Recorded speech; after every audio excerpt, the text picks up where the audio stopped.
বিসমিল্লাহির রহমানির রহিম। আজকে আবারও চলে আসলাম নতুন একটা ভিডিও নিয়ে। এটা সমস্যাটা খুবই ছোট। চায়না টিভি, এটাও চায়না টিভি। এটার যে ইএসটি ক্যাপ আছে, ক্যাপটা আসলে দুর্বল হওয়ার কারণে স্পার্কিং করছে। তো এমনভাবে পুড়ছে, বিষয়টা অনেক দিন যাবতই হয়েছে, খেয়াল করেনি। তো খোলা যাক, বিষয় দেখা যাক বিষয়টা কি হয়েছে। ইএসটি ক্যাপটা একেবারে এমন ভাবে পুড়ছে যেটা আসলে দেখে নেই যে কি অবস্থা। এখানে পুরো একদম ছাই হয়ে গেছে। এর আগের বারই বলছিলাম যে জিনিসটা চেঞ্জ করার কথা, লাইভ একটা চেঞ্জ করার কথা বলছিলাম। তো এবারও চেঞ্জ করলো না, তবে নেক্সটে মনে হয় যদি সমস্যা হয় 100% চেঞ্জ করতে হবে, কারণ যেভাবে পুড়ছে। আর যদিও এসটি ক্যাবটা এর পরের বার যদি চেঞ্জ করতে চায় তাও সম্ভব না, তার কারণ এটার তার একেবারে ছোট হয়ে গেছে। আর বলার কিছু নাই এখানে, বলার মতো তো কিছু থাকারও কথা না। তার কারণ কাস্টমার যেভাবে চাবে সেইভাবে দিতে হবে, কিচ্ছু করার নেই। তো দেখেন কি অবস্থা এই জায়গায় পড়ছে। একটু এখন বাধ্যতামূলক কেটে ফেলতে হবে যে নতুন এসটি ক্যাপ, নতুন এসটি ক্যাপটা এখন আমরা লাগাবো।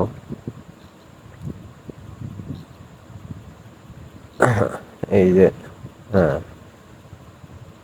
খুবই সিম্পল একটা বিষয়। দেখেন তারটা বের হয়ে আসছে। এই যে তারটা বের হয়ে আসলে পরে প্লাস দিয়ে মাথা ধরে টান দিলে পরে চলে আসবে। খুবই সাধারণ একটা বিষয়। এই যে প্লাস দিয়ে এখন মনে করেন ধরে টান দেবো আমি, এই যে চলে আসছে। তারপরে মাথায় একটা সেফটি পিন লাগানো থাকে, যেটা আসলে ওই টিউবের সাথে, পিকচার টিউবের সাথে আটকে রাখে ক্যাপটাকে, যাতে ক্যাপটা এদিক ওদিকে না চলে যায়। এখন এখান দিয়ে তো হাই ভোল্টেজ বিদ্যুৎ উৎপন্ন হয়। তো যার কারণে এটা বিশেষভাবে মনে করেন যে সেফটির প্রয়োজন, সেজন্য ওখানে এই ক্যাপটা আর ওই পিনটা থাকে। তার কারণ হাই ভোল্টেজ না হলে পরে তো ছবি আসবে না। এই যে এটা হচ্ছে সেই সেফটি পিন।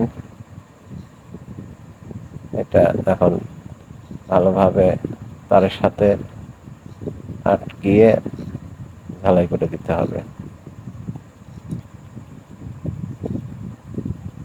তবে আমার এই কাজের জগতে সবচেয়ে ইজি কাজ মনে হয়েছে এটা, এই এইচটি ক্যাপ পরিবর্তন করা। তবে আপনাদের কাছে কেমন মনে হলো, যে সহজ না কঠিন, কমেন্ট বক্সে কমেন্ট করে জানাবেন, অবশ্যই জানাবেন। তার কারণ আপনারা কিভাবে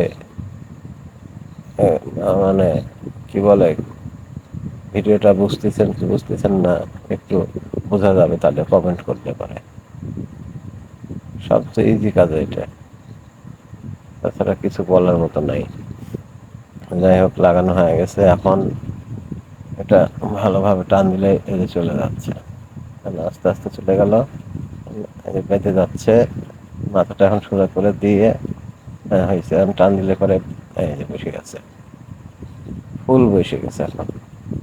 যাই হোক, এটা লাগানো শেষ। এখন পিকচার টিউবের উপরে নোংরা আছে, নোংরাগুলা কেরোসিন তেল দিয়ে ভালোভাবে ডলা দিয়ে ঘষা দিয়ে একদম পরিষ্কার করে দিতে হবে, যেন ওই ময়লার আকর্ষণে আবার নতুন করে স্পার্কিং না হয়। এখন কেরোসিন তেল দিয়ে পরিষ্কার করে দেব। যে সাদা অংশ আছে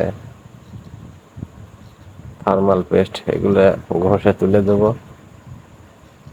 একদম পরিষ্কার করে দেওয়া লাগবে। তাছাড়া এর সাথে ময়লা লেগে আছে,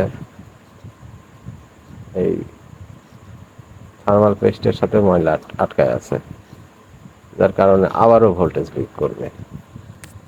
এটা ভালোভাবে পরিষ্কার করে দিতে হবে।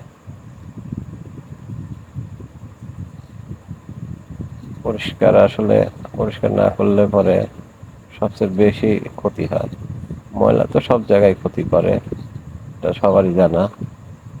বিশেষ করে এই ইলেকট্রনিক্স জগতে আমি দেখছি বেশিরভাগই ময়লা, ধুলাবালি, এগুলা ধুলা তো যেখানে ঢোকার কথা না সেখানে চলে যায় বাতাসের সাথে।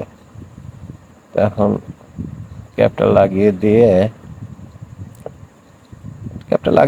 ক্যাপটা লাগাই দিলে পরেই টিভি কাজ শেষ, একদম ফিনিশ। এখন কাজ শেষ, টিভি লাইনটা দেব, লাইনটা দিয়ে টিভিটা চালু করে দেব। টিভিটা চালু করে দিলে পরেই ছবি চলে আসবে। এছাড়া টিভির আর কোনো কাজ নাই, এইটুকুই কাজ। এই দেখুন ছবি চলে আসছে, একদম পরিষ্কার ছবি। আর এই যে কালো দাগ নামতেছে, এটা মোবাইল দিয়ে ভিডিও করলে পরে এই দাগটা নামে। তো সাবস্ক্রাইব করে দিয়েন, চ্যানেলটা অবশ্যই লাইক করে দিবেন, শেয়ারও করে দিবেন। আসসালামু আলাইকুম।